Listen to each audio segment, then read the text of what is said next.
ইউক্লিডীয় প্রক্রিয়ায় লসাগু নির্ণয় কিভাবে করতে হয় তা আমরা ভিডিওতে খুব সহজে দেখব।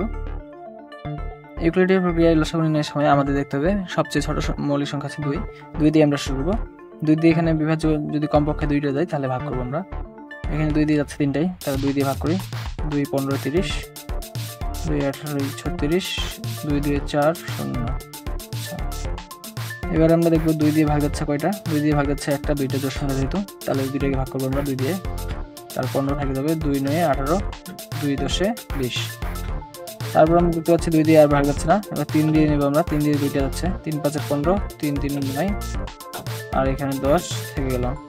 তারপর আমরা দেখতে পাচ্ছি 5 দিয়ে যাচ্ছে, 5 দিয়ে দেবো। 5 থেকে 5 3 থেকে গেল, 5 2 10। তাহলে লসাগু কি হবে আমাদের?